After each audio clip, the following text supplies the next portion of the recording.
Kinain ng anay ang 3 taon kong sakripisyo habang ako'y nagdurusa sa pag-aalaga sa aking mga magulang na komatose, sila na may nagpapakasasa sa yamang hindi kanila. Wala kang kwentang asawa, baog ka. Iyon ang huling sampal sa akin ni Mateo. Ngunit ang hindi nila alam, hawak ko na ang hawla na magkukulong sa kanilang kasakiman. Handa na akong bawiin ang lahat. Handa ka na bang makita ang kanilang pagbagsak? Kinain ng anay ang 3 taon kong sakripisyo habang ako'y nagdurusa sa pag-aalaga sa aking mga magulang na komatose. Sila na may nagpapakasasa sa yamang hindi kanila. Wala kang kwentang asawa, baog ka. Iyon ang huling sampal sa akin ni Mateo. Ngunit ang hindi nila alam, hawak ko na ang hawla na magkukulong sa kanilang kasakiman. Handa na akong bawiin ang lahat. Handa ka na bang makita ang kanilang pagbagsak? Siguraduhin mong nainom na ni Elena ang mga bitamina niya. Kapag nasira ng tuluyan ang matres niya, hindi na siya magkakaanak at tuluyan na nating maangkin ang bata at ang kumpanya. Tumigil ang paghinga ni Elena sa labas ng pinto ng sala. Sa kanyang nanginginig na mga kamay, ay hawak niya ang isang maliit na damit ng batang lalaki. Maingat niyang binubordahan ang pangalang Leo gamit ang mga sinulid na kulay bughaw. Ito ang batang inuwi ng kanyang biyenan, ang sanggol na buong puso niyang tinanggap upang punan ng pangungulila sa hindi niya masilang na anak. Isang gawa ng dalisay na pagmamahal na biglang naging katatawanan sa isang iglap. Parang tinusok ng libu-libong karayom ang kanyang lalamunan hanggang sa mamatay ang boses niya. Binitawan niya ang tela at bumagsak ito sa malambot na carpet na sumalo sa lahat ng kanyang paghihirap nang walang anumang alingawngaw. Unti-unting nawalan ng pakiramdam ang kanyang mga binti habang ang pag-ikot ng kanyang sikmura ay nagdala ng matinding pagduwal. Ang mga pamilyar na pader ng kanyang sariling tahanan, ang mga larawan nilang mag-asawa na nakasabit, ay biglang naging malamig at nakakapanindig balahib. Umurong siya, hakbang na mabigat, ngunit lubhang maingat upang hindi makalikha ng ingay. Pabalik sa silid kung saan niya inakala na siya ay ligtas at minamahal. Nang makapasok sa kwarto, dumapo ang kanyang nanlalabong mga mata sa garapon ng mamahaling bitamina na nakapatong sa mesa. 3 taon. 3 taon siyang pinipilit ni Doña Carmen na inumin iyon araw-araw bilang tanda ng pag-aaruga ng isang biyenan sa isang sakitin na manugang. Kaya pala nalalagas ang kanyang buhok, kaya pala palagi siyang nanghihina, at kaya pala hindi siya magkaanak kahit anong gawin nilang pagsubok. Isa itong lason na unti-unting pumapatay sa kanyang pagkababae. Isang tahimik na kasunduan upang ubusin siya habang ang kanyang mga magulang ay nakaratay sa ospital. Bumukas ang pinto nang hindi niya inaasahan. Pumasok si Mateo, ang kanyang asawa, na may mainit na ngiti sa labi at hawak ang isang basong tubig at ang nakamamatay na kapsula sa kabilang kamay. Lumapit ito at hinaplos ang kanyang buhok. Hon, inumin mo na itong gamot mo. Malambing nitong wika na tila isang lubos na nag-aalalang asawa. Kawawa naman kasi ang tunay na ina ni Leo, maagang namatay. Kaya kailangan nating palakihin ng maayos ang bata. Kailangan mong magpalakas para sa kanya. Umakyat ang sukdulang pandidiri sa lalamunan ni Elena, ngunit pilit niya itong nilunok kasama ng kanyang mga luha. Ang huling piraso ng katotohanan ay tuluyan ng bumasag sa kanyang isipan, hindi ulila ang bata. Ang anak na kanyang inaaruga at minamahal ng lubos ay bunga ng pagtataksil ng lalaking nasa harapan niya ngayon. Kinuha niya ang kapsula mula sa palad ni Mateo. Imbes na isubo, ginamit niya ang kanyang nanginginig na mga daliri upang palihim na isingit ang gamot sa ilalim ng makapal na unan, habang binibigyan ng asawa ng isang maputla at masunuring ngiti. Bumaon ang kanyang mga kuko sa sariling palad hanggang sa halos magdugo ito, isang desperadong paraan upang manatiling gising sa gitna ng bangungot at hindi sumigaw sa galit. Hinalikan siya ni Mateo sa noo, isang halik na kasing lamig ng kamatayan bago ito tumalikod at lumabas ng kwarto. Nang matiyak niyang wala na ang asawa, mabilis na nagtungo si Elena sa banyo at ikinandado ang pinto. Humarap siya sa salamin at matagal na tinitigan ang sarili. Ang maputlang balat, ang mga matang pagod, at tila nawalan ng dating sigla. Ang anyo ng isang babaeng unti-unting naubos sa maling lugar. Dahan-dahan niyang kinuha ang kapsula mula sa kama at walang pag-aalinlangang inihulog ito sa inidoro. Tahimik niyang pinanood kung paano ito unti-unting naglaho sa malamig na tubig. Sa sandaling iyon, malinaw ang kanyang pasya. Hindi na siya muling magiging bihag ng mga bagay na sumira sa kanya, kasabay ng paglaho ng kapsula. Para bang may bahagi ring bumitaw sa kanyang kalooban. Ang mga damdaming matagal niyang kinapitan kahit siya na ang nauubos. Mariin siyang pumikit. At ang mga luhang kanina pa niya pinipigilan ay tuluyan ng dumaloy sa kanyang mga pisngi. Sa gitna ng katahimikan, isang tanong ang umalingaw-ngaw sa kanyang isipan. Kailangan ko bang isuko ang sarili ko para lamang maging maayos ang buhay nila? Ang umaga sa mansyon ng mga Villa Flor ay nagsisimula palagi sa tunog ng malakas na pagkakalog ng kampanilya ni Doña Carmen, isang hudyat na dapat ay nakahanda na ang lahat para sa agahan. Nakaupo si Elena sa dulo ng mahabang mesa. Ang kanyang likod ay tuwid na tuwid, ngunit ang kanyang kalooban ay tila isang bahay na gawa sa baraha na anumang oras ay guguho. Sa gitna ng mesa ay nakahain ang masaganang almusal, ngunit para kay Elena, ang amoy ng sinangag at tuyo ay humahalo sa malansang amoy ng kataksilan. Yumuko si Doña Carmen, ipinikit ang mga mata, at nagsimulang magdasal ng taimtim. Nagpapasalamat ito sa mga biyayang natatanggap ng pamilya at humihiling ng kalusugan para sa lahat, lalo na para sa may sakit na si Elena. Isang mapait na ngiti ang dumaan sa isipan ni Elena habang pinapanood ang biyanan na humahalik sa kanyang rosaryo bago magsimulang kumain. Elena, iha, mukhang mas lalo kang namumutla, wika ni Doña Carmen habang marahang hinihiwa ang kanyang hamon. Ang boses nito ay puno ng pagkukunwaring pag-aalala, ngunit ang kanyang mga mata ay matalas na nakatitig sa bawat galaw ng manugang. Huwag mong kakalimutan na malaki ang utang na loob natin sa Panginoon dahil kahit papaano ay nakakakain ka pa ng maayos habang ang mga magulang mo ay nasa ospital. At huwag mo ring kakalimutan ang utang na loob mo sa pamilyang ito. Kung hindi dahil sa amin, sino ang mag-aalaga sa'yo sa kalagayan mong yan? Kaya naman, ubusin mo itong sabaw na ipinaluto ko. Pinalakas ko ang mga sangkap niyan para sa matres mo. Inilapag ng katulong ang isang mangkok ng mainit na sabaw sa harap ni Elena. Ang usok na lumalabas mula rito ay tila isang babala. Alam ni Elena na ang bawat higop ay isang hakbang palapit sa kanyang pagkawasak. Tumingin siya kay Mateo na abala sa pagbabasa ng balita sa kanyang tablet. Ni hindi man lang siya tinapunan ng tingin ng asawa. Tila ba isa lamang siyang dekorasyon sa mesang yon.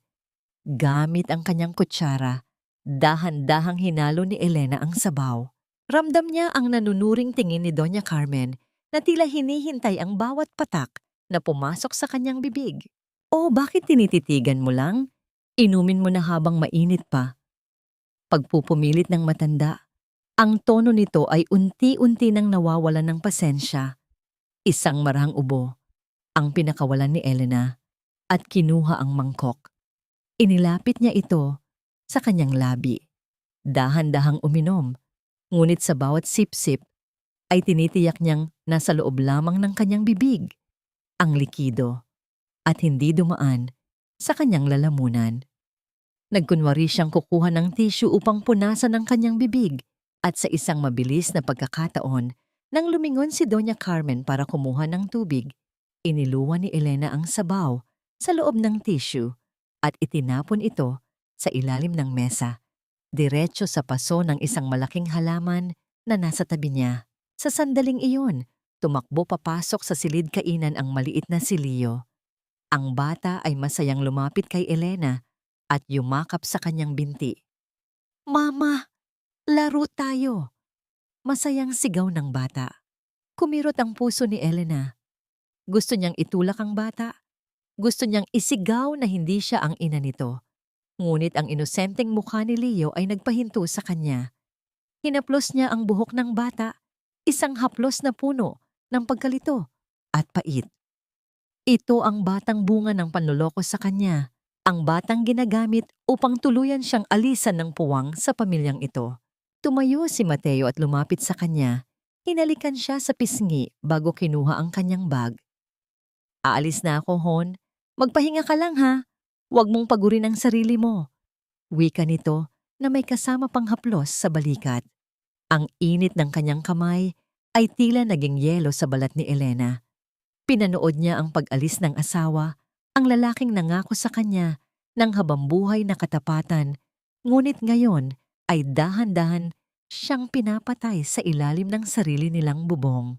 Nang maiwan si Elena sa sala, napansin niya ang halaman kung saan niya itinapon ang sabaw at ang iniluwa niyang likido kanina. Ang mga dahon nito, na dati ay malalago, ay tila nagsisimula ng mangulubot at mangitim sa isang iglap lamang. Isang malakas na katotohanan ang humampas sa kanyang dibdib. Ganito rin ang nangyayari sa loob ng kanyang katawan sa loob ng 3 taon. Ang bawat pagkalinga ni Doña Carmen ay isang dahan-dahang paglason sa kanyang buhay. Kinuha niya ang isang basong tubig sa mesa at dahan-dahang ibinuhos sa halaman. Tila ba sa pamamagitan nito ay malilinis din niya ang kanyang sarili mula sa duming pilit na isinasaksak sa kanya. Tumayo siya at balak na sanang magkulong sa kanyang silid nang biglang tumunog ang kampanilya sa pinto. Hindi ito ang karaniwang tunog ng mga bisita. May kasama itong awtoridad at kasiglahan na hindi nararapat sa bahay na puno ng lihim. Bumukas ang malaking pinto at pumasok ang isang babaeng nakasuot ng napakagandang pulang damit. Ang bawat hakbang ng kanyang sapatos ay tila isang pag-angkin sa bawat sulok ng mansyon. "Tita Carmen, Mateo, nandito na ako." Ang masayang boses na yon ay hindi kayang pagtakpan ng talim na dala nito. Nanigas si Elena sa kanyang kinatatayuan nang makita ang babaeng pumasok, si Clara. Ang babaeng hindi lamang pumasok sa kanyang bahay, kundi pilit na kumukuha sa kanyang buhay. Pumasok si Clara, na tila siya ang tunay na may-ari ng bahay. Ang kanyang boses ay umaalingaw-ngaw sa bawat sulok ng sala na dati ay itinuturing ni Elena na kanyang santuaryo. Agad siyang sinalubong ni Doña Carmen ng isang mahigpit na yakap at mga halik. Isang init ng pagtanggap na hinding-hindi naranasan ni Elena sa loob ng 3 taon niyang paninirahan doon. Ang bawat tawa ni Clara ay tila isang matalim na kutsilyo na humihiwa sa hangin, habang ang kanyang mga mata ay mapang-asar na dumapo sa maputlang mukha ni Elena. "Hala, Elena, kumusta ka na?" Wika ni Clara habang dahan-dahang lumalapit. Ang amoy ng kanyang mamahaling pabango ay tila sumasakal sa hininga ni Elena. "Parang mas lalo kang nanghina ngayon. Tignan mo ang mga mata mo, parang wala ka ng tulog. Sigurado ka bang iniinom mo ang mga bitamina na ibinibigay ni Tita Carmen?" Hinawakan ni Clara ang braso ni Elena, isang hawak na tila ba sinusukat ang kanyang panghihina. Sa puntong yon, ramdam ni Elena ang pagnanais na bawiin ang kanyang kamay, ngunit nanatili siyang tahimik at nagkunwaring tinitigasan ang katawan dahil sa sakit. Bumaba si Mateo mula sa itaas at nang makita si Clara, isang kislap ng katuwaan ang hindi niya naitago sa kanyang mga mata. "Nandito ka na pala, Clara," ani Mateo na may kasamang malapad na ngiti. Lumapit ito at humalik sa pisngi ni Clara. Isang galaw na tila ba nakalimutan niya ang presensya ng kanyang asawa sa tabi. Nakita ni Elena ang palitan ng makahulugang tingin ng dalawa. Isang tingin na puno ng lihim na ugnayan at pagnanasa na matagal na nilang itinatago sa likod ng kanyang likuran. Ang bawat dampi ng balat ni Mateo kay Clara Kahit tila ba hindi sinasadya, ay nagpapadama kay Elena ng isang uri ng pagkasuklam na hindi niya maipaliwanag. Kinuha ni Clara ang maliit na si Leo at binuhat ito ng may labis na giliw. Ang bata naman ay tila komportable sa kanyang bisig, isang bagay na nagpatunay sa hinala ni Elena. Pinanood niya ang tatlo, si Mateo, si Clara at si Leo, na tila ba sila ang perpektong pamilya habang siya ay nananatiling isang estranghero sa sarili niyang tahanan. Isang matinding pait ang lumamon sa kanyang puso.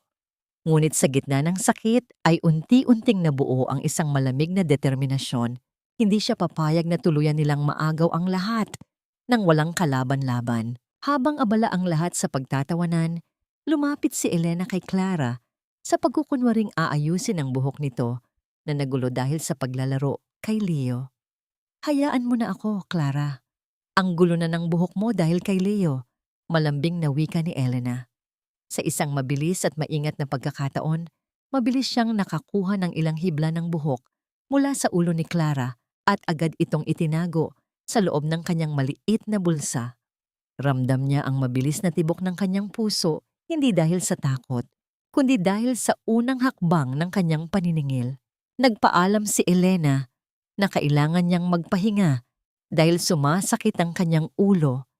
Isang dahilan na agad namang sinang-ayunan ni Doña Carmen upang mas mapag-isa sila ni Clara at Mateo. Pagpasok niya sa kanyang silid, agad niyang isinara ang pinto at sumandal dito. Ang kanyang buong katawan ay nanginginig sa galit at sa bigat ng katotohanang kailangan niyang dalhin. Inilabas niya ang mga hibla ng buhok ni Clara at tinitigan ito. Ito ang magiging susi sa kanyang kalayaan, ang ebidensyang wawasak sa huwad na kahariang itinayo ng kanyang asawa at biyenan. Maya-maya ay narinig niya ang pagbukas ng pinto at ang pamilyar na yabag ni Mateo. Pumasok ang asawa na may bakas ng pagkainis sa kanyang mukha. Bakit ka ba ganyan, Elena? Pinahiya mo ako sa harapan ng bisita natin. Napaka-rude mo. Bulyaw ni Mateo habang isinasara ng malakas ang pinto. Lumapit ito sa kanya at itinaas ang kanyang kamay. Tila ba handa itong manakit dahil sa kanyang pag-uugali. Sa timbre-si na natiling nakatitig si Elena sa mga mata ni Mateo. Hindi natatakot, kundi naghihintay kung hanggang saan ang kaya nitong gawin. Ang kamay ni Mateo ay nanatiling nakataas sa hangin, habang ang hangin sa loob ng silid ay naging masyadong mabigat upang malanghap. Nanatiling nakataas ang kamay ni Mateo. Ang bawat daliri niya ay nanginig sa galit, habang ang kanyang mukha ay namumula sa pagkapahiya. Tinitigan siya ni Elena, hindi gamit ang mga mata ng isang biktima, kundi ang mga mata ng isang babaeng nagbibilang na lamang ng sandali. Ngunit alam ni Elena na hindi pa ito ang tamang oras para lumaban ng harap-harapan. Dahan-dahan niyang ipinikit ang kanyang mga mata. Hinayaang manghina ang kanyang tuhod hanggang sa mapaluhod siya sa sahig. Isang mahinang ungol ng sakit ang pinakawalan niya habang hinahawakan ang kanyang ulo. Umaakto na tila ba ang kanyang hininga ay unti-unti nang nauubos. Mateo, tama na. Nahihilo ako. Pabulong niyang wika, ang kanyang boses ay tila isang tuyot na dahon na tinatangay ng hangin. Nakita niya ang pagbabago sa mukha ni Mateo. Ang galit ay napalitan ng inis at pag-aalangan. Ibinaba ng lalaki ang kanyang kamay at padaskol na tumalikod. Lumabas ng silid habang binabalibag ang pinto na lumikha ng isang malakas na pagyanig sa buong paligid. Naiwan si Elena sa sahig. Ang kanyang puso ay pumipintig ng mabilis, ngunit ang kanyang isipan ay kasing linaw ng kristal. Ang bawat luhang pumatak sa kanyang pisngi ay hindi galing sa takot, kundi sa pagkamuhi sa lalaking minsan niyang itinuring na mundo. Kinabukasan, sa ilalim ng mainit na sikat ng araw, nagpaalam si Elena kay Doña Carmen na pupunta siya sa simbahan upang magtika at humingi ng milagro para sa kanyang kalusugan. Isang matagumpay na ngiti ang sumilay sa labi ng matanda Habang binabasbasan ang manugang, iniisip na ang pananampalataya ni Elena ay tanda ng tuluyang pagsuko nito sa ilalim ng kanyang mga kamay. Ngunit ang bawat hakbang ni Elena palabas ng mansyon ay tila isang pagtakas. Mula sa isang madilim na bilangguan, sumakay siya ng taxi at tinahak ang daan patungo sa isang lumang gusali sa gitna ng lungsod, malayo sa mapagmatsyag na mga mata ng kanyang biyenan. Sa loob ng isang opisina na puno ng mga libro at amoy ng lumang papel, naghihintay si Gabriel. Ang lalaking ito ay hindi lamang isang abogado. Siya ang tanging tao na pinagkatiwalaan ng ama ni Elena noong malakas pa ito. Nang makita ni Gabriel si Elena, tumayo siya agad at ang kanyang mga mata ay nagpakita ng matinding pait at pag-aalala. Ang dating masiglang dalaga na nakilala niya ay tila naging anino na lamang ng kanyang nakaraan. Iniabot ni Elena ang maliit na plastik na naglalaman ng mga hibla ng buhok ni Clara at ang bote ng mga bitamina na pilit na ipinapainom sa kanya. Gabriel, kailangan kong malaman ang totoo. Simula ni Elena, ang kanyang mga kamay ay mahigpit na nakahawak sa tasa ng mainit na tsaa na ibinigay sa kanya. Huwag kang magtitira ng anumang impormasyon. Gaano na ba kalubha ang ginagawa nila sa akin? Huminga ng malalim si Gabriel at binuksan ang kanyang laptop. Ipinakita niya kay Elena ang mga bank statement at mga dokumento ng kumpanya na matagal na niyang iniimbestigahan sa lihim na utos ni Elena. Elena, hindi ko alam kung paano ito sasabihin nang hindi ka masasaktan ng husto. Ani Gabriel, ang kanyang boses ay puno ng pait. Ang pondo na dapat ay para sa pagpapagamot ng mga magulang mo ay unti-unting binabawasan ni Mateo.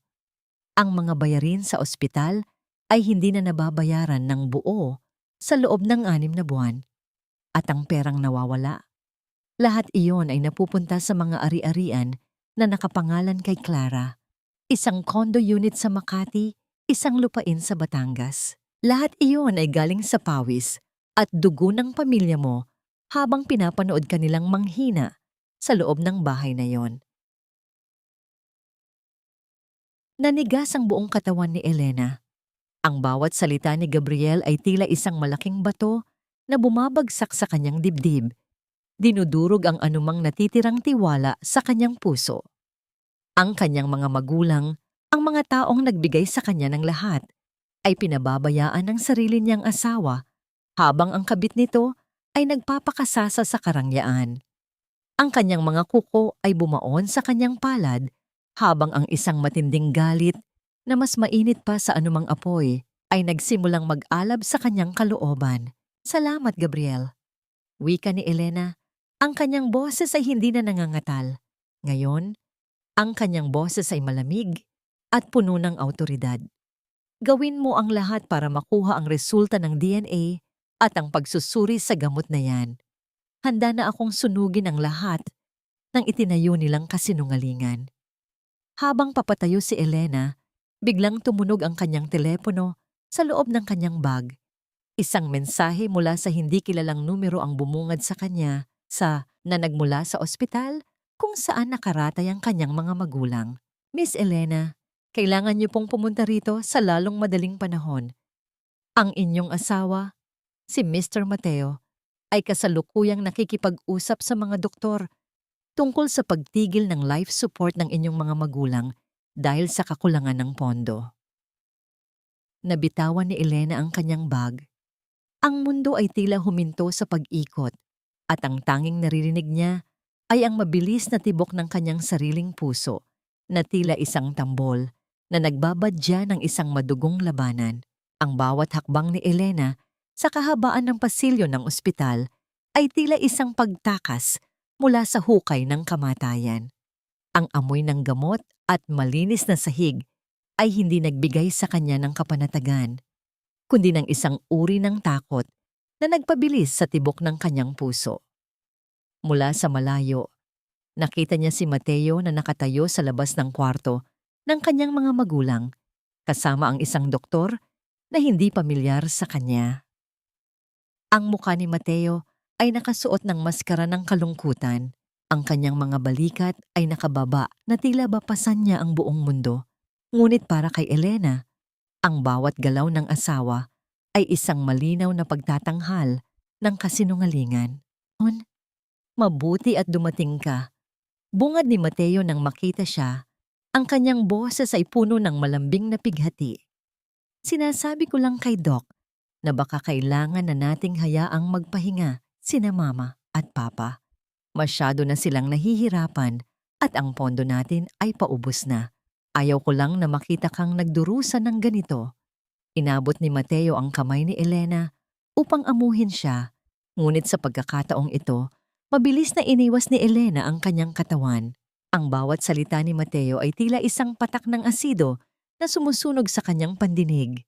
Lumingon si Elena sa doktor at pagkatapos ay sa mga dokumentong hawak nito.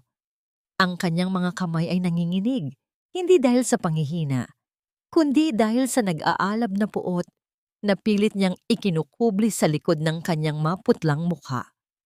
Hindi titigil ang paghinga nila hanggat hindi ko sinasabi. Ang kanyang boses ay mahina, ngunit may talim na tila isang punyal. Kinuha niya ang mga papel mula sa kamay ng doktor at sa isang iglap ay pinunit-punit niya ang mga ito. Ang bawat pirasong bumabagsak sa sahig ay tila mga labi ng tiwalang dati niyang ibinigay sa kanyang asawa. Elena, ano bang ginagawa mo? Nagiging irrational ka na dahil sa sakit mo. Bulyaw ni Mateo. Ang kanyang pasensya ay unti-unti nang naglalaho. Lumapit ang asawa at hinawakan siya ng mahigpit sa braso. Ang kanyang mga kuko ay bumaon sa manipis na balat ni Elena. Ngunit sa halip na sumigaw o umiyak, tinitigan siya ni Elena ng diretso sa mga mata. Isang malamig at walang emosyong titig na hindi pa nakikita ni Mateo sa buong buhay nila. Sa sandaling iyon, naramdaman ni Mateo ang isang kakaibang kilabot na gumagapang sa kanyang likuran. Dahil sa tulong ni Gabriel na mabilis na nakarating sa ospital, kasama ang isang legal na utos, pansamantalang nakuha ni Elena ang ganap na kontrol sa medikal na desisyon para sa kanyang mga magulang. Inilipat niya sila sa isang mas ligtas na bahagi ng ospital kung saan walang sinuman, kahit si Mateo, ang maaring makalapit nang wala niyang pahintulot. Ang bawat pirma niya sa mga bagong dokumento ay tila isang sumpa ng paghihiganti. Nang makabalik sa mansyon ng gabing iyon, tila isang ibang tao na ang pumasok sa loob ng bahay. Hindi na siya ang may sakit na manugang na laging nakatungo. Nagtungo siya sa kusina at kinuha ang garapon ng kanyang mga bitamina. Isa-isa niyang binuksan ang mga kapsula, itinapon ang laman ng mga ito sa lababo at pinalitan ng asukal at dinurog na bitamina C na binili niya sa botika. Ang bawat kapsulang muli niyang isinasara ay tila isang bala na kanyang inihahanda para sa darating na digmaan. Pumasok siya sa silid at nadatnan si Mateo na nakaupo sa kama. Ang mukha nito ay madilim at puno ng pag-iisip. Hindi nito pinansin ang kanyang pagdating, ngunit ramdam ni Elena ang tensyon sa pagitan nilang dalawa. Humiga si Elena sa tabi ng asawa. Ang kanilang mga balat ay nagkadikit, ngunit ang layo ng kanilang mga puso ay tila isang malawak na karagatan. Sa katahimikan ng gabi, ang tanging naririnig ay ang mahinang pag-ikot ng bentilador sa kisame na tila ba isang orasan na nagbibilang ng nalalabing panahon ng kapayapaan sa bahay na yon. Habang nakapikit, isang tanong ang paulit-ulit na umalingaw-ngaw sa isipan ni Elena. Hanggang kailan kaya nila kayang panindigan ang kanilang kasinungalingan bago ko sila tuluyang lamunin ng katotohanan? Sa paglipas ng mga araw, unti-unting naramdaman ni Elena ang pagbabalik ng init sa kanyang mga kalamnan. Ang bawat umaga na hindi siya umiinom ng tunay na lason ay tila isang dahan-dahang paggising mula sa isang mahabang pagkakahimlay sa ilalim ng lupa. Ngunit sa likod ng kanyang unti-unting paglakas, kailangan niyang panatilihin ang imahe ng isang babaeng malapit na sa kanyang huling hininga. Tumayo si Elena sa harap ng salamin sa kanilang banyo. Gamit ang kanyang nanginginig na mga daliri, Kumuha siya ng puting pulbos at dahan-dahang ipinahid ito sa kanyang mga pisngi at labi hanggang sa magmukha siyang isang bangkay na naglalakad. Ito ang kanyang ritual, ang sining ng pagkukunwari upang mabuhay. Tinitigan niya ang sarili, ang kanyang mga mata ay nananatiling matalas sa likod ng maputlang anyo. Isang mapait na ngiti ang sumilay sa kanyang mga labi. Kailangan niyang maging isang mahusay na aktres sa loob ng sariling tahanan. Pagbaba niya sa sala, agad na dumapo ang nanunuring tingin ni Doña Carmen sa kanya. Ang matanda ay tila isang agila na naghahanap ng anumang senyales ng pagbabago.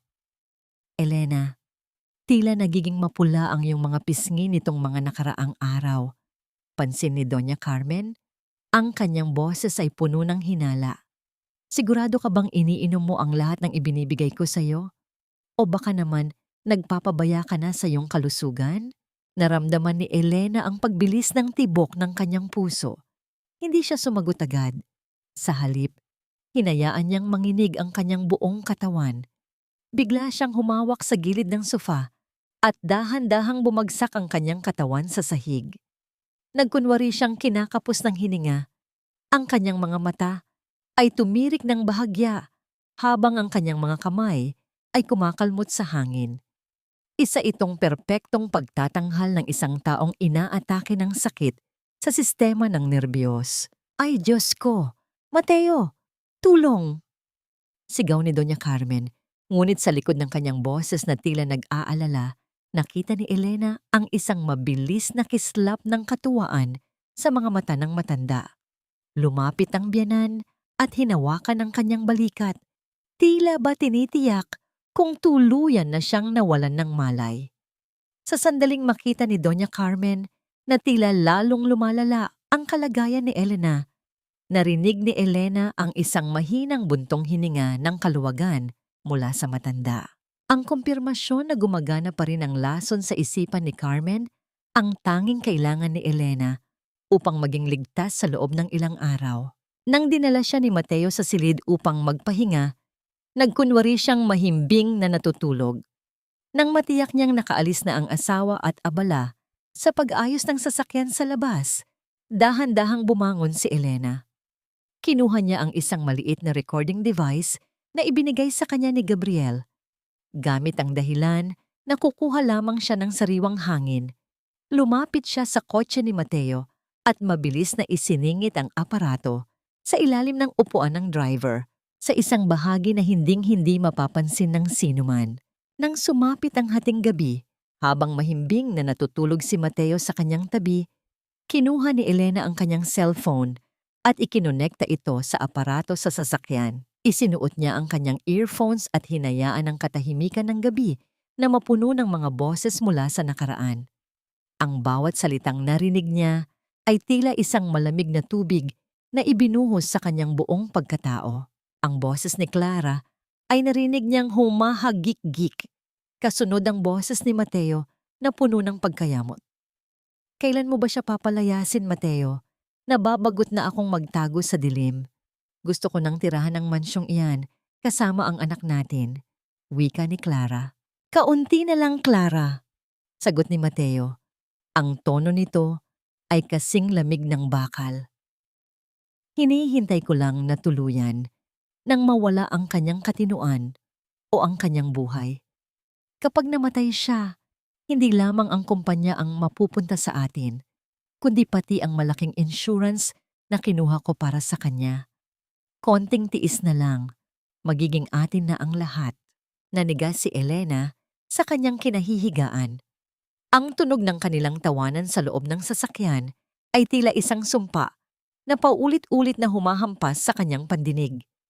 Tumingin siya sa asawa na nasa tabi niya, ang lalaking kayakap niya sa loob ng 3 taon, at naramdaman niya ang isang uri ng galit na hindi na kayang pawiin ng luha. Ang bawat tibok ng kanyang puso ay nagsasabing, tapos na ang pagiging biktima. Ngayon, ako naman ang magiging lason sa buhay niyo. Ang katahimikan sa loob ng mansyon ay tila isang malapot na usok na unti-unting sumasakal sa bawat humihinga rito.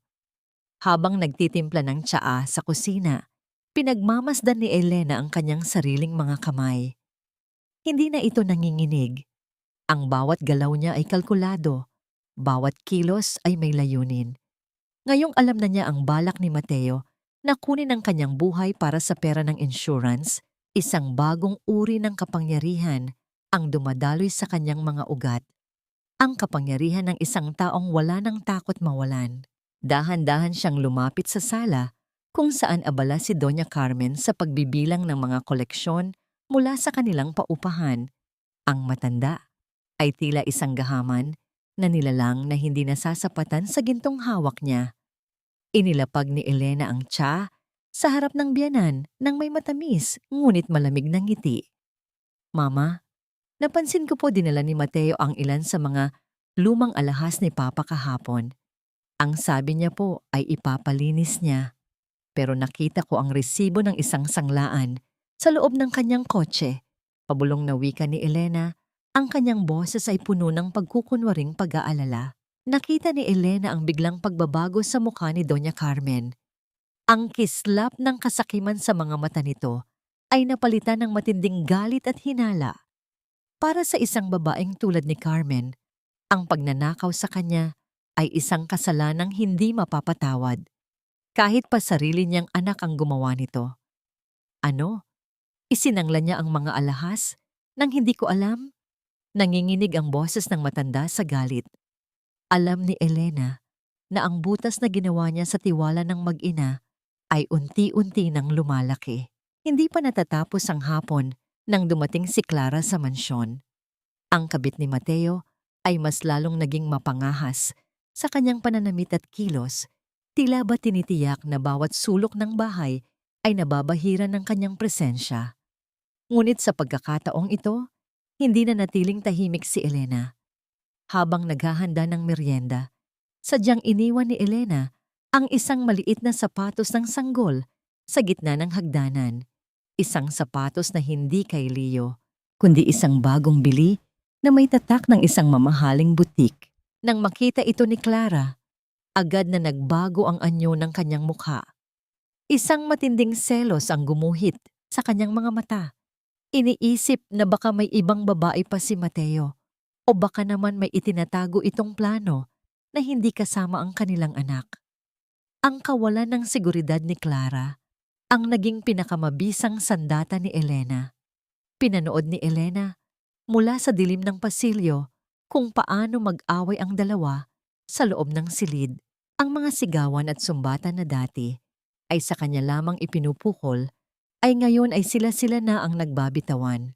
Tuso ka rin, Mateo. Akala mo ba hindi ko alam na ibinibili mo ng mamahaling gamit ang ibang babae mo? Bulyaw ni Clara na umalingaw-ngaw hanggang sa ibaba. Ang bawat salitang lumalabas sa bibig ng mga kaaway ni Elena ay tila isang musika sa kanyang pandinig.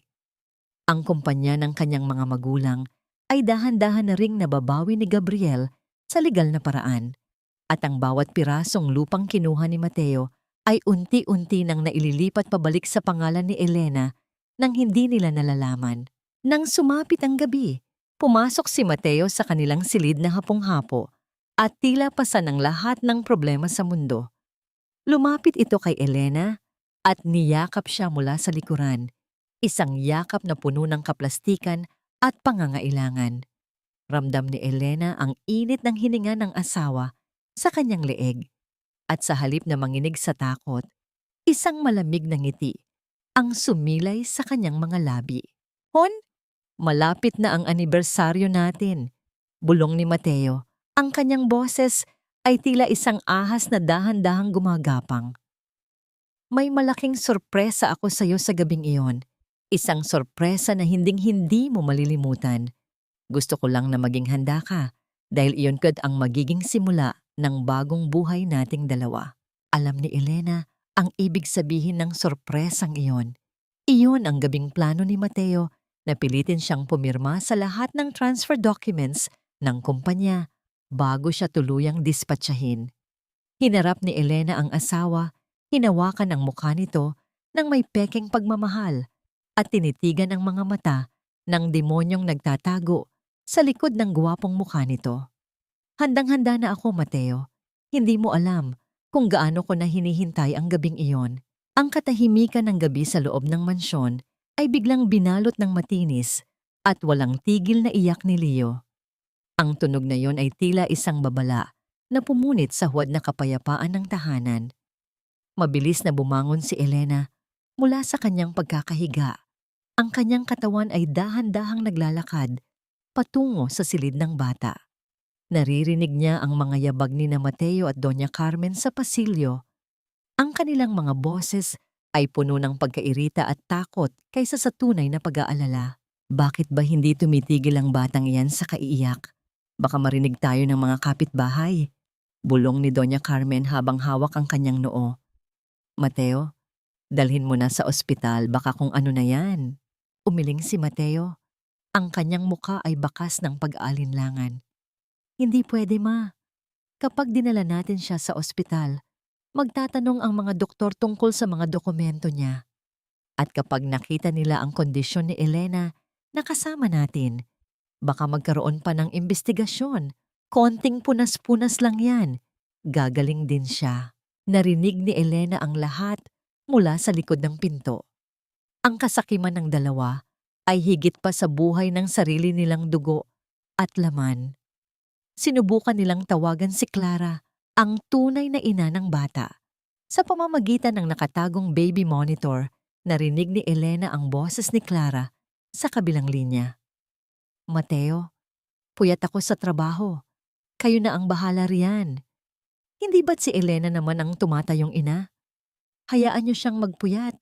Total wala naman siyang ibang silbi sa bahay na yan. Isang matinding pait ang lumamon sa puso ni Elena. Ang kawalan ng puso ni Clara sa sarili nitong anak ay nagdulot sa kanya ng kilabot. Nang makaalis ang mag-ina sa silid dahil sa kawalan ng pasensya, dahan-dahang pumasok si Elena. Nakita niya ang maliit na si Leo, basang-basa ng pawis, nanginginig ang buong katawan, at ang balat ay tila nagbabaga sa taas ng lagnat. Sa sandaling iyon, ang galit ni Elena kina Mateo at Clara ay tila naisantabi. Ang nasa harap niya ngayon ay isang batang walang kamalay-malay, isang inosenteng na damay sa mga pagkakamali ng mga nakatatanda. Maingat niyang binuhat si Leo. Naramdaman ang init ng katawan nito laban sa kanyang dibdib. Agad siyang kumuha ng planggana, ng maligamgam na tubig at isang malambot na tela. Buong magdamag siyang nanatiling gising. Dahan-dahan, pinunasan niya ang bawat bahagi ng katawan ng bata, hinahaplos ito ng may pag-iingat. Tila sa bawat galaw, ay pilit niyang ibinabalik ang ginhawang matagal nang nawala. Binabantayan ang bawat paghinga nito, habang ang lahat sa bahay ay mahimbing na natutulog. Habang karga ang natutulog na bata sa madaling araw, napansin ni Elena ang coat ni Mateo na nakasabit sa gilid ng pinto. May isang puting sobreng nakasilip sa bulsa nito. Gamit ang isang kamay, dahan-dahan niyang kinuha ang sobre. Ang kanyang puso ay tila tumalon palabas ng kanyang dibdib nang mabasa ang nilalaman nito. Isang insurance policy na nagkakahalaga ng milyon-milyong piso kung saan ang pangalan ni Elena ang nakasiguro at ang tanging beneficiary ay walang iba kundi si Mateo. Ang petsa ng dokumento ay nitong nakaraang buwan lamang. Ang panahon kung kailan mas pinatindi nila ang pagpapakain sa kanya ng lason. Nanginig ang mga kamay ni Elena habang binabasa ang bawat detalye. Hindi lamang nila gustong makuha ang kumpanya. Gusto nilang mamatay siya upang makubra ang halagang iyon. Ang bawat haplos ni Mateo sa kanya, ang bawat salitang mahal kita, ay may katumbas na halaga ng salapi. Sa oras na siya ay malagutan ng hininga, tumingin siya sa mukha ni Leo na mahimbing ng natutulog dahil sa pagbaba ng lagnat. Ang batang ito ay bunga ng isang pagtataksil, ngunit siya rin ang naging saksi sa kadiliman ng mga taong nagpalaki sa kanya. Sa gitna ng katahimikan ng madaling araw, naramdaman ni Elena ang isang malamig na determinasyon. Wala nang puwang ang awa. Wala nang puwang ang pag-aalinlangan. Inihihiga niya si Leo sa kama at maingat na ibinalik ang insurance policy sa bulsa ni Mateo. Naupo siya sa isang tabi. Pinapanood ang pagsikat ng araw mula sa bintana. Ang liwanag na unti-unting lumalaganap sa silid ay tila simbolo ng katotohanang handa na niyang ibunyag. Ang anibersaryo nila ay hindi lamang magiging isang selebrasyon. Ito ang magiging araw ng paghuhukom para sa mga buwitreng nag-aabang sa kanyang kamatayan. Ang buong mansyon ay nababalot ng isang uri ng ligalig na hinaluan ng pekeng katuwaan. Mula sa kusina hanggang sa hardin, abala ang mga katulong sa pag-aayos ng mga bulaklak, paglalatag ng mamahaling mantel, at paghahanda ng mga putahing tanging sa mga espesyal na okasyon lamang inihahain. Ngunit sa likod ng bawat dekorasyon at bawat piraso ng kristal na inilalagay sa mesa, ramdam ni Elena ang lamig ng isang libingan. Ito ang bisperas ng kanyang anibersaryo, ang gabing tahimik na inihanda ni na Mateo at Doña Carmen upang tuluyan siyang alisin sa mundong matagal niyang pinanghawakan na para bang wala siyang naging puwang doon kailanman. Sa gitna ng sala, nakatayo si Doña Carmen habang suot ang isang napakagarbong gown na kulay ginto. Ang bawat galaw ng matanda ay puno ng kayabangan. Ang kanyang boses ay umaalingaw-ngaw habang pinapagalitan ng mga tauhan. Ayusin niyo ang pagkakalagay ng mga kandila. Gusto ko ay perpekto ang lahat ngayong gabi. Ito ang simula ng bagong yugto ng pamilya Villaflor. Ang kanyang bawat salita ay tila isang deklarasyon ng tagumpay. Para kay Carmen, ang gabi ng anibersaryo ay hindi para kay Elena, kundi para sa formal na pag-upo ni Mateo bilang hari ng kumpanyang ninakaw nila. Pumasok si Elena sa kanyang silid at isinara ang pinto ng marahan. Tinalikuran niya ang ingay sa labas at humarap sa salamin. Sa ibabaw ng kanyang kama ay nakalatag ang isang itim na gown, isang kulay na hindi kailanman nagustuhan ni Mateo dahil tila ba ito ay nagbabadyang kamatayan. Ngunit ngayong gabi, ito ang magiging baluti ni Elena. Dahan-dahan niyang hinaplos ang tela, ang kanyang mga daliri ay hindi na nanginginig. Ang kanyang kutis, na dati ay maputla at tuyot, ay mayroon na ngayong likas na ningning na pilit niyang itinatago sa ilalim ng makapal na makeup na kanyang gagamitin mamaya. Kinuha niya ang kanyang telepono at tinawagan si Gabriel sa huling pagkakataon bago ang piging. Gabriel, handa na ba ang lahat? Ang kanyang boses ay mababa, ngunit puno ng kapangyarihan. Handa na, Elena, sagot ng abogado sa kabilang linya. Ang mga dokumento, ang mga testigo, at ang mga ebidensya ng paglalason ay nasa kamay ko na. Ang mga pulis ay naghihintay na lamang ng aking hudyat. Sigurado ka ba rito? Kapag nagsimula na ang lahat, wala na itong balikan. Huminga ng malalim si Elena habang nakatingin sa kanyang sariling refleksyon. Hinding-hindi ko na gustong bumalik sa dati, Gabriel. Gusto ko silang makitang bumagsak sa harapan ng mismong mga taong pinagmalakihan nila. Habang naghahanda, tumunog ang kanyang telepono. Isang mensahe mula kay Clara ang pumasok. Kalakip ang isang larawan ng kabit na suot, ang isang damit na halos kapareho ng kay Elena, ngunit mas mabulaklak at mas lantad ang katawan. Tignan natin kung sino ang mas babagay ngayong gabi. Siguraduhin mong hindi ka hihimatayin sa gitna ng party, Elena. Baka hindi mo kayanin ang sorpresa ni Mateo para sa akin. Isang malamig na ngiti lamang ang isinagot ni Elena sa kanyang isipan. Hindi na siya tinatablan ng mga panunukso ni Clara. Para sa kanya, si Clara ay isa lamang insekto na malapit ng mapisa.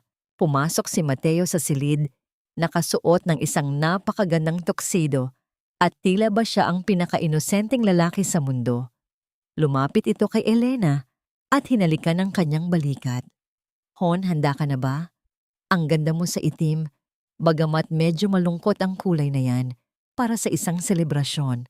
Huwag mong kakalimutang pirmahan ang huling dokumento na ibibigay ko sa iyo mamaya bago tayo bumaba, ha? Para sa seguridad nating dalawa yon. Alam ni Elena na ang dokumentong yon ay ang tuluyang paglilipat ng lahat ng kanyang natitirang karapatan. Tumingin siya sa mga mata ni Mateo. Hinahanap ang kahit katiting na pag-aalinlangan, ngunit wala siyang nakita, kundi ang purong kasakiman. Sa labas, ang langit ay nagsisimula ng dumilim. Ang mga unang patak ng ulan ay humahampas sa bintana na sinundan ng mahihinang kulog na tila nagbababala sa paparating na sakuna. Ang bawat tunog ng kidlat ay tila isang palakpak ng tadhana. Kinuha ni Elena ang kanyang singsing sa kasal. Tinitigan ito sa huling pagkakataon at dahan-dahang inilapag sa ibabaw ng mesa. Ang anibersaryong ito ay hindi para sa kanilang pag-iibigan, kundi para sa kanyang paglaya. Ang malawak na bulwagan ng hotel ay nagliliwanag sa ilalim ng mga dambuhalang chandelier na tila mga bituin na nagnanakaw ng ningning mula sa katotohanan. Amoy ng mamahaling alak at mga pabangong nagmumula sa ibang bansa ang bumabalot sa bawat sulok. Ngunit para kay Elena, ang bawat hiningang kinukuha niya ay may lasa ng puot.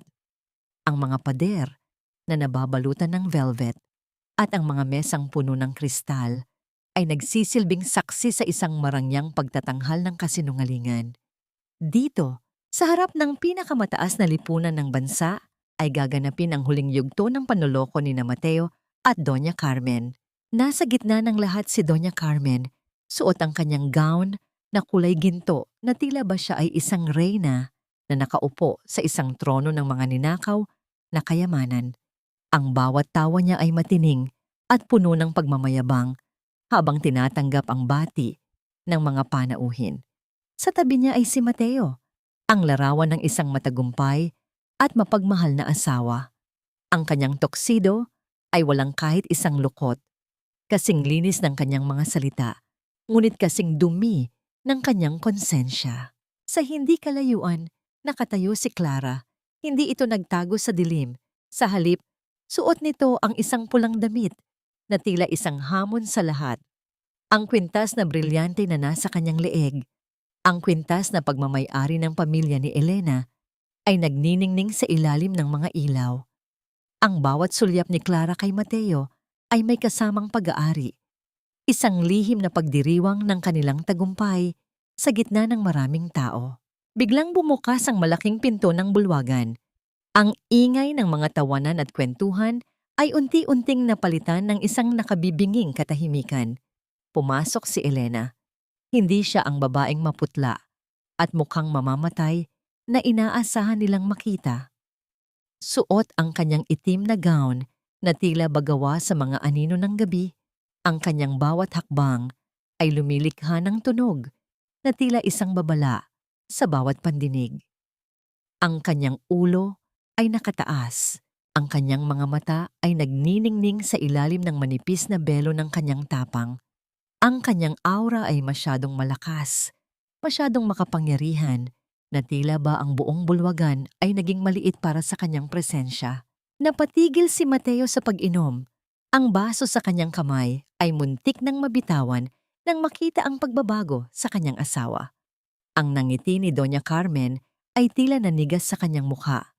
Lumapit si Mateo at pilit na kinuha ang kamay ni Elena upang iakyat siya sa entablado.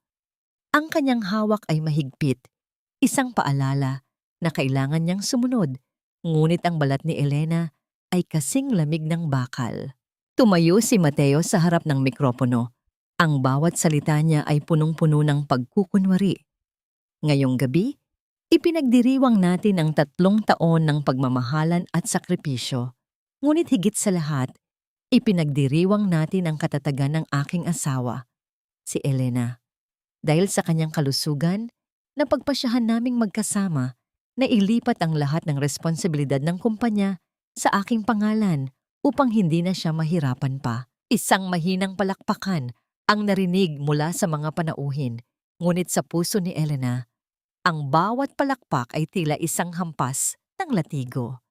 Hinanap ng kanyang mga mata ang isang tao sa sulok ng madilim na bahagi ng bulwagan.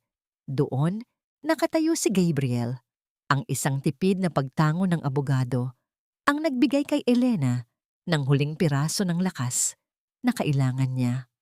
Alam niyang, sa loob ng kanyang maliit na bag, ay naroon ang isang liham na magpapabagsak sa lahat. Inilabas ng isang tauhan ang isang gintong pluma at ang dokumento ng transfer of ownership. Inilapag ito sa harap ni Elena sa ilalim ng nakasisilaw na ilaw ng mga kamera.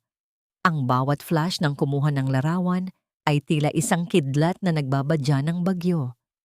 Inabot ni Mateo ang pluma kay Elena. Ang kanyang mga mata ay nanunuot, nagmamakaawa at nagbabanta ng sabay. "Pirman mo na, Hon. Para sa atin ito." Bulong nito sa kanyang tenga. Hinawakan ni Elena ang pluma.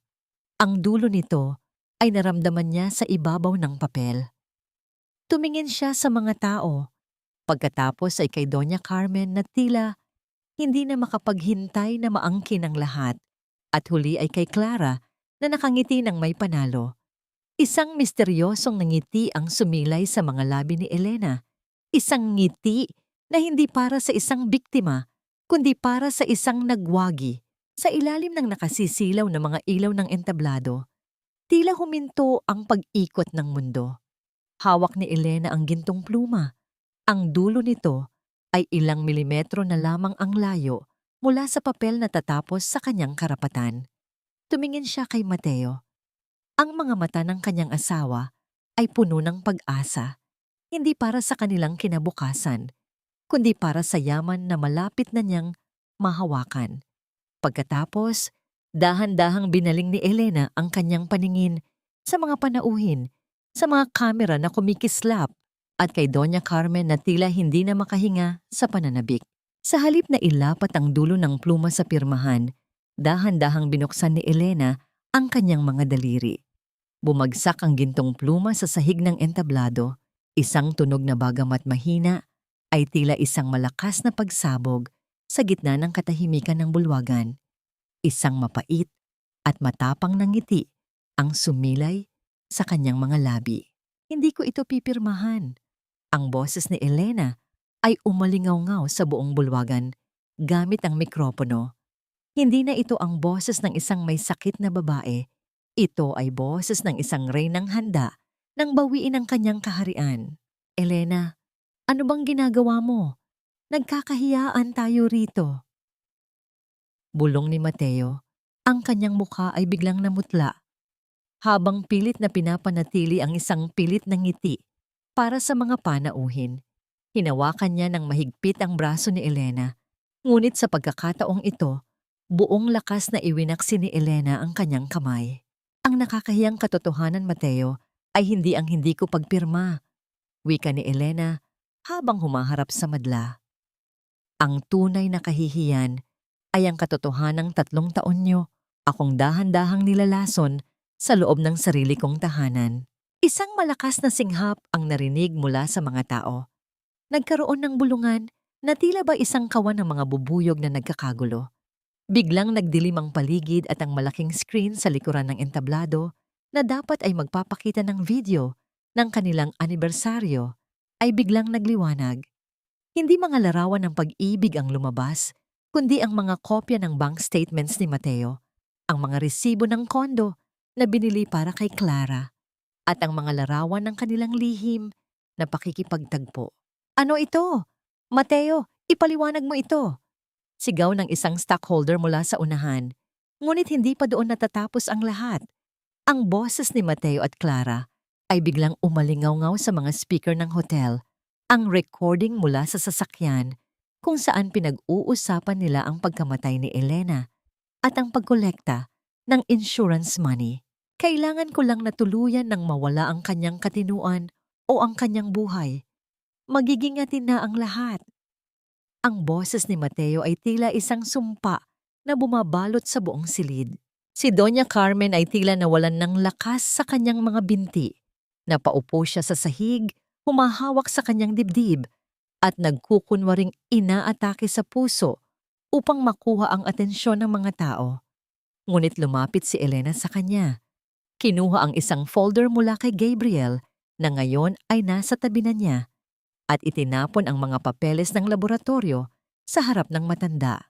"Bumangon ka, Doña Carmen. Alam nating dalawa na ang tanging sakit na meron ka ay ang iyong kasakiman."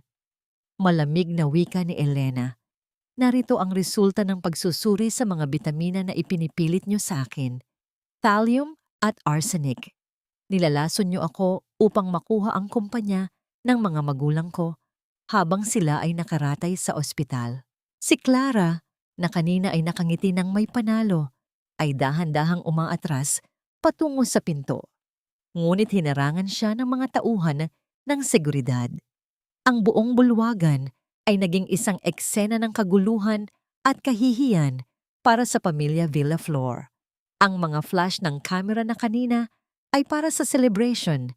Ngayon ay nakatutok na sa mga mukha ng mga kriminal na nabisto ang modus. Lumapit si Mateo kay Elena, lumuhod sa kanyang harapan, at sinubukang hawakan ang laylayan ng kanyang gown. Elena, patawarin mo ako. Nagkamali ako. Mahal kita, Hon. Ang kanyang pag-iyak ay tila isang huwad na drama na wala nang naniniwala. Tinitigan siya ni Elena mula sa itaas. Ang kanyang mga mata ay walang kahit katiting na awa. Kinuha niya ang panyo mula sa kanyang bag at dahan-dahang pinunasan ang kanyang kamay kung saan siya hinawakan ni Mateo kanina. Tila ba diring-diri siya sa anumang bakas ng asawa. Ang asawa mo ay namatay na noong araw na lason ang ipinakain mo sa kanya. Ang kaharap mo ngayon ay ang babaeng sisiguro na mabubulok ka sa kulungan. Sa sandaling iyon, ang malalaking pinto ng bulwagan ay bumukas ng malakas. Ang tunog ng mga sapatos na naglalakad ng mabilis sa sahig ay umalingaw-ngaw. Pumasok ang mga pulis, bitbit ang mga warrant of arrest. Ang ningning ng mga chandelier ay tila naging malamig na paalala na sa wakas, ang katotohanan ay lumabas na sa dilim.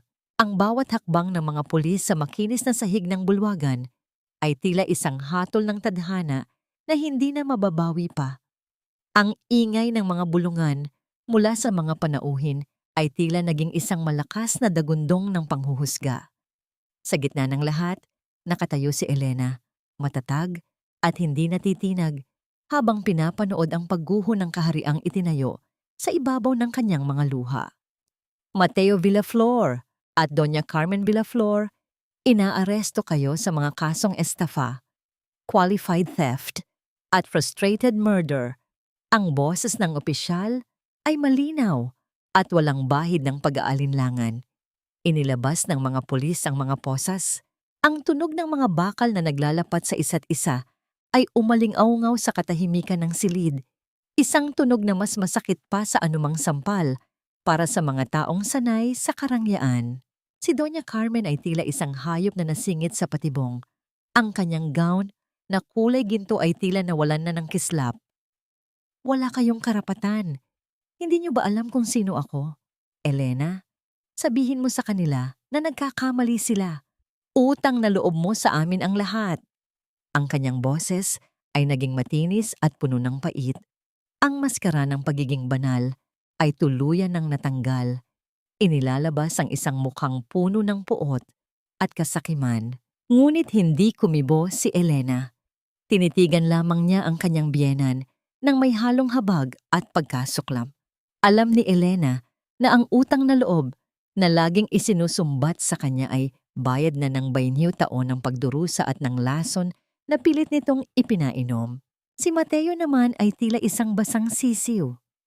Ang kanyang tuxedo ay gusot na at ang kanyang mga mata ay nangingilid ang luha habang nakatingin sa mga taong dati ay humahanga sa kanya na ngayon ay tinititigan siya ng may pandidiri. Elena, parang awa mo na. Ang bata. Isipin mo si Leo. Ang kanyang boses ay basag na. Isang huling desperadong pagtatangka na gamitin ang bata upang makalusot.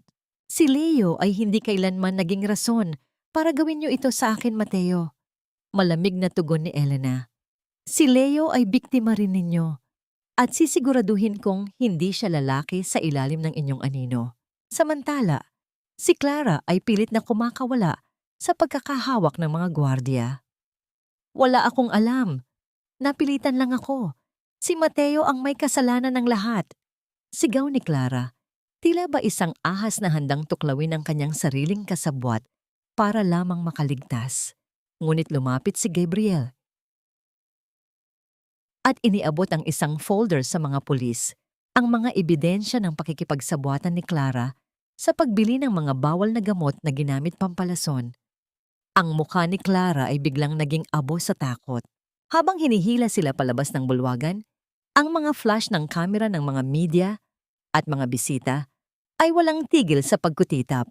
Ang bawat kuha ng larawan ay isang tatak ng kahihiyan na hinding-hindi na mabubura sa kasaysayan ng pamilya Villaflor. Ang mga taong dati ay nakikipag-unahan na makipagkamay sa kanila ay ngayon ay diring-diring tumatalikod at umiiwas. Nang tuluyan na silang mailabas, ang bulwagan ay binalot ng isang kakaibang katahimikan. Huminga ng malalim si Elena. Ang kanyang mga balikat ay dahan-dahang bumaba. Tila ba ang isang dambuhalang bundok na pasan-pasan niya sa loob ng 3 taon ay biglang gumaan. Lumingon siya kay Gabriel na nasa kanyang tabi. Ang abogado ay nagpakita ng isang matamis at mapayapang ngiti. Isang senyales na ang unang bahagi ng laban ay tapos na. Tapos na ang lahat, Elena. Bulong ni Gabriel. Iniabot nito ang isang asul na folder sa kanya. Ang mga dokumento ng diborsyo, kailangan mo na lang itong pirmahan sa harap ng korte at magiging ganap ka ng malaya mula sa kanya. Kinuha ni Elena ang folder. Naramdaman niya ang gaspang ng papel sa kanyang mga daliri. Isang luha, hindi ng sakit kundi ng kaluwagan, ang pumatak mula sa kanyang mata at nabasa ang gilid ng dokumento. Tumingin siya sa malayo, sa labas ng bintana, kung saan ang ulan ay dahan-dahan ng tumitila at ang mga ulap ay nagsisimulang mahawi upang ipakita ang isang malungkot, ngunit magandang buwan. Malayaan na ako, bulong ni Elena sa sarili. Ngunit sa gitna ng kanyang kaligayahan, isang tanong ang pumasok sa kanyang isipan. Pagkatapos ng lahat ng lason at panloloko, kaya pa ba niyang buksan muli ang kanyang puso sa isang bagong umaga? Ang sikat ng araw sa madaling araw ay pumasok sa mga bintana ng mansyon na naglalantad sa bawat butil ng alikabok na lumulutang sa hangin. Napakatahimik. Wala na ang nakakairitang tunog ng kampanilya ni Doña Carmen. Wala na ang mga mabibigat na yabag ni Mateo na puno ng pagmamayabang. At wala na rin ang halimuyak ng mamahaling pabango ni Clara na dati ay sumasakal sa hininga ni Elena. Sa gitna ng malawak at bakanteng sala, nakatayo si Elena sa tabi ng kanyang mga maleta. Ang bawat sulok ng bahay na ito ay nagpapaalala sa kanya ng isang bangungot na sa wakas ay natapos na. Dahan-dahan siyang naglakad patungo sa silid ni Leo. Nakita niya ang mga kamag-anak ni Clara na dumating upang kunin ang bata at ang mga gamit nito. Bagamat ang puot niya sa mga magulang ng bata ay kasing lalim ng dagat, naramdaman ni Elena ang isang kirot sa kanyang dibdib nang makita ang maliit na si Leo na bitbit ang kanyang paboritong laruan. Bago sila umalis, iniabot ni Elena sa tiyahin ni Clara ang isang dokumento. Ito ay isang trust fund para sa edukasyon ni Leo na nakakandado at walang sino man sa mga magulang nito ang maaaring humawak. Isang huling gawa ng kabutihan para sa isang inosenteng buhay na nadamay sa kasakiman ng iba. Pinanood niya ang paglayo ng sasakyan hanggang sa muling bumalik ang katahimikan sa paligid. Dinala ni Elena ang kanyang sarili sa ospital. Sa pagkakataong ito, hindi siya tumatakbo dahil sa takot, kundi naglalakad ng may pag-asa. Dahil sa tulong ng mga bagong doktor na kinuha ni Gabriel at sa sapat na pondo na hindi na ninanakaw, nakita niya ang isang milagro. Habang hawak niya ang kamay ng kanyang ama, naramdaman niya ang isang mahina, ngunit malinaw na paggalaw ng mga daliri nito.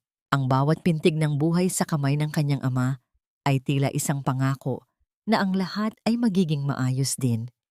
Naupo siya sa tabi ng kama, hinayaang pumatak ang kanyang mga luha ng katuwaan habang dinadama ang init ng balat ng kanyang magulang. Sa labas ng silid, naghihintay si Gabriel. Hindi ito lumapit upang mangabala, kundi nanatiling nakatayo sa isang tabi upang magbigay ng suporta. Nang lumabas si Elena, iniabot ni Gabriel ang isang baso ng mainit na kape. Walang masyadong salita, ngunit ang bawat tingin at bawat galaw ni Gabriel ay puno ng respeto at pag-unawa. Naramdaman ni Elena ang isang uri ng kapayapaan na matagal na niyang kinalimutan.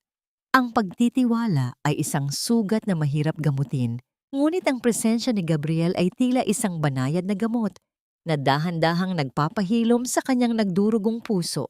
Pagkatapos ng mahabang araw, nagtungo si Elena sa kanyang bagong apartment.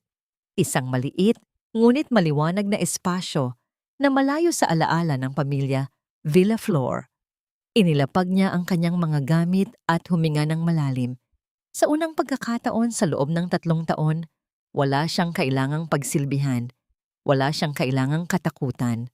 Inihanda niya ang kanyang sariling pagkain, isang simpleng almusal para sa hapunan.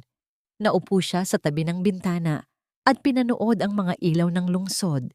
Ang bawat subo niya ay may lasa ng kalayaan. Habang tinitignan ang kanyang sariling refleksyon sa salamin ng bintana, nakita niya ang isang babaeng hindi na durog, kundi isang babaeng nabuo muli mula sa mga abo ng kanyang nakaraan. Ngunit bago siya tuluyang magpahinga, tumunog ang kanyang telepono. Isang tawag mula sa kulungan. Nais siyang makausap ni Doña Carmen sa huling pagkakataon bago ang formal na pagbabasa ng sentensya. Sa likod ng malamig na rehas at sa loob ng silid na amoy luma at semento, nakaupo si Elena habang hinihintay ang pagdating ng kanyang dating biyenan. Ang tunog ng mga susi na kinakalampas ng gwardiya ay tila isang babala ng realidad. Nang bumukas ang pinto, pumasok si Doña Carmen. Wala na ang gintong gown, wala na ang mga brilyante, at wala na ang huli nitong bakas ng kapangyarihan. Ang buhok nito ay gusot at maputi na.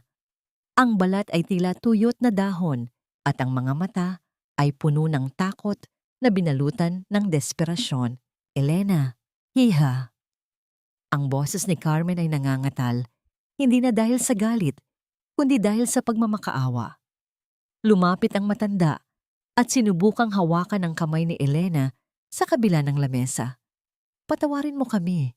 Nagkamali kami. Aminin ko. Pero isipin mo ang lahat ng pinagsamahan natin.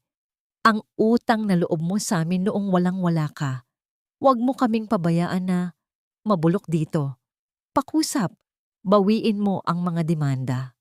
Tinitigan ni Elena ang matanda nang may malalim na katahimikan. Sa loob ng 3 taon, ang mga salitang utang na loob ang naging tanikala na gumapos sa kanya sa impyernong ito.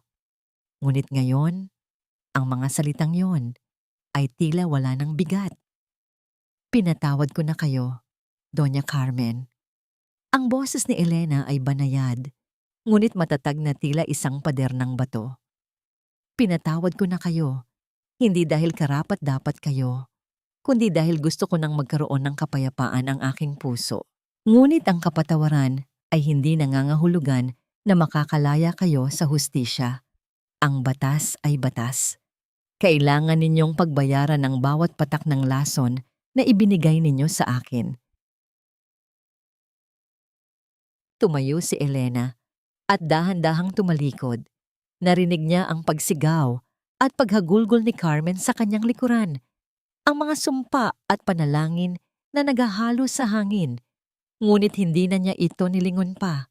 Ang bawat hakbang niya palabas ng bilangguan ay tila isang pag-akyat mula sa isang madilim na bangin patungo sa liwanag.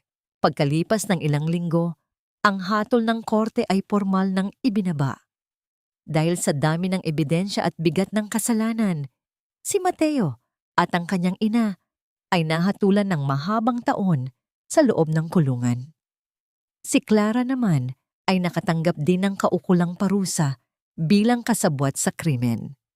Ang katarungan na matagal nang inaasam ay sa wakas ay iginawad na. Bumalik si Elena sa kumpanya ng kanyang mga magulang, hindi na bilang isang anino, kundi bilang isang tunay na pinuno. Sa kanyang unang pagpasok sa silid pulungan, tumayo ang lahat ng mga empleyado upang magbigay ng galang. Ang bawat palakpak ay tila isang awit ng pagtanggap sa kanyang muling pagkabuhay. Hindi naging madali ang muling pagbangon, ngunit sa bawat pagsubok naroon si Gabriel, ang lalaking nanatiling tapat sa kanyang tabi mula sa simula. Isang hapon, habang ang araw ay dahan-dahang lumulubog sa pampang, magkasamang naglalakad sina Elena at Gabriel sa isang tahimik na parke sa tabi ng dagat. Ang bawat hampas ng alon sa buhangin ay tila isang banayad na himig na nagpapahilom sa mga natitirang sugat. Huminto si Gabriel at dahan-dahang hinawakan ang kamay ni Elena. Tumingin siya ng diretso sa mga mata ng babae. Isang tingin na puno ng paggalang at isang uri ng pag-ibig na hindi humihingi ng kapalit. Elena, tapos na ang bagyo, bulong ni Gabriel. Inilapit niya ang kanyang muka at dahan-dahang hinalikan ang noo ni Elena. Isang simpleng galaw, ngunit nagdadala ng pangako ng proteksyon at bagong simula. Mula ngayon, wala nang lason, wala nang takot. Handa ka na bang buksan ang bagong kabanata ng buhay mo kasama ako? Isang matamis at tunay na ngiti ang sumilay sa mga labi ni Elena. Isang ngiting hindi na kailangang itago sa likod ng makeup. Isinandal niya ang kanyang ulo sa balikat ni Gabriel, ipinikit ang kanyang mga mata, at hinayaan ang sariwang hangin na punuin ang kanyang dibdib. Sa katahimikan ng hapon, habang ang langit ay nagpapalit ng kulay mula sa kahel patungo sa lila, naramdaman ni Elena ang isang bagay na matagal na niyang hinahanap. Bumalik ang kanyang alaala sa kanyang mga magulang na ngayon ay tuluyan ng nagigising at nagpapakita ng mabilis na paggaling. Ang kanyang buhay, na dati ay tila isang tuyong puno, ay muling namumukadkad ng mga bagong dahon at bulaklak. Ang paghihiganti ay hindi ang nagdala sa kanya rito, kundi ang kanyang lakas na magpatawad at ang kanyang tapang na mahalin muli ang kanyang sarili. Habang dahan-dahang dumidilim ang paligid, ang huling sinag ng araw ay tumama sa mukha ni Elena. Isang huling buntong hininga ng kaligayahan ang kanyang pinakawalan. Ang gabi ay darating, ngunit hindi na siya natatakot sa dilim dahil alam niyang sa bawat pagpikit ng kanyang mga mata, mayroong isang bagong umaga na naghihintay na puno ng pag-asa at tunay na pag-ibig. Ang paghilom ay hindi nangyayari sa isang gabi, kundi sa bawat maliit na paghinga na malaya mula sa takot at panlilinlang. Lumipas ang 1 taon mula nang gumuho ang pader ng mga kasinungalingan sa buhay ni Elena. Ngayon, ang mansyong Villaflor ay hindi na amoy lason at pait. Ito ay puno na ng halimuyak ng mga sariwang bulaklak at ang amoy ng bagong luto na pagkaing inihanda ng may tunay na pagmamahal. Sa gitna ng malawak na hardin, nakaupo ang ama at ina ni Elena. Bagamat dahan-dahan pa rin ang kanilang mga galaw, ang liwanag sa kanilang mga mata ay tuluyan ng nagbalik. Hinawakan ni Elena ang kamay ng kanyang ama at sa pagkakataong ito, hindi na niya kailangang magkunwari.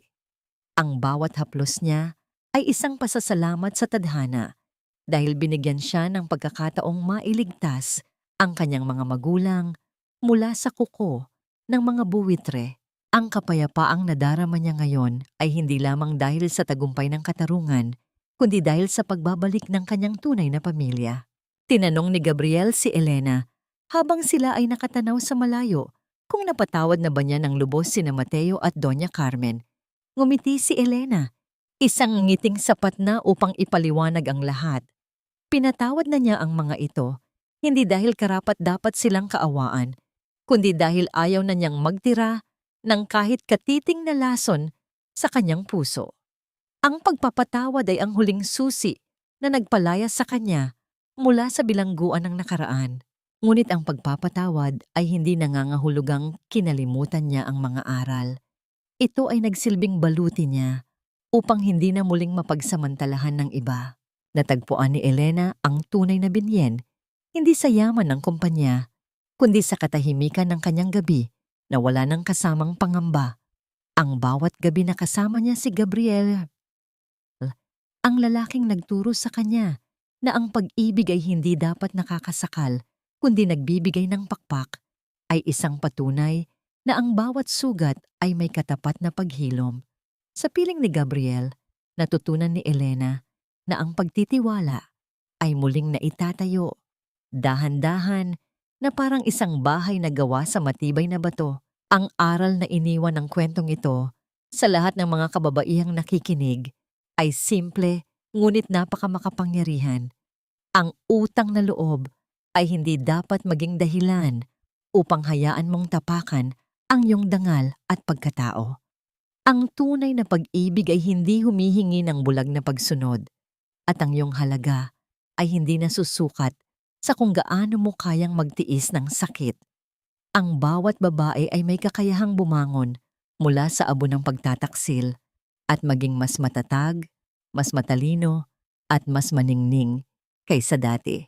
Sa huling bahagi ng kanyang paglalakbay, napagtanto ni Elena na ang pinakamalaking tagumpay niya ay hindi ang makitang nakakulong ang kanyang mga kaaway, kundi ang makita ang kanyang sarili na muling nakangiti ng buong puso. Ang sikat ng araw sa kanyang harapan ay tila isang pangako ng marami pang umagang puno ng pag-asa. Wala na ang lason, wala na ang dilim. Ang tanging natira ay ang isang babaeng malaya, mahalaga, at handang harapin ang anumang hamon ng buhay ng may taas ng noo.